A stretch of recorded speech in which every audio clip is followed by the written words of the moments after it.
জীবনে আমরা আপনদের জন্য, আমাদের প্রিয়জনদের জন্য সর্বদা ভালো কিছু করতে চাই।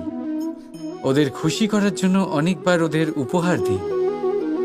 আর উপহার দেওয়ার সময় একটা বিষয় মনে সর্বদা থাকে, সেই উপহার বিশেষ হওয়া উচিত, সেই উপহার সুন্দর হওয়া উচিত, মূল্যবান হওয়া উচিত, এমন উপহার হওয়া উচিত যা সব সময় তাদের মনে থেকে যায়। কিছু মানুষ বেছে নেন ভালো বস্ত্র, আবার কিছু মানুষ বেছে নেন দামি অলংকার। কিন্তু এটাই কি যথেষ্ট?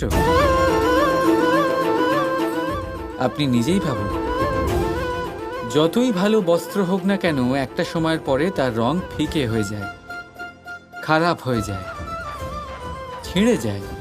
মূল্যবান অলংকারও কখনো না কখনো চুরি হয়ে যেতেই পারে।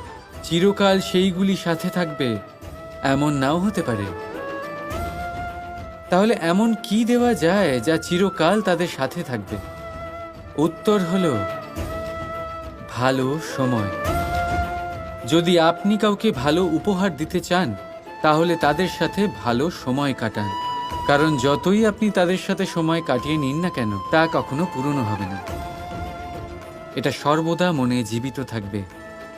আর সেই আনন্দের মুহূর্তগুলি কেউ তাদের থেকে না কেড়ে নিতে পারবে আর না চুরি করতে পারবে। তাই আনন্দের সাথে সময় কাটান আর ভালোবেসে বলুন, রাধা রাধা।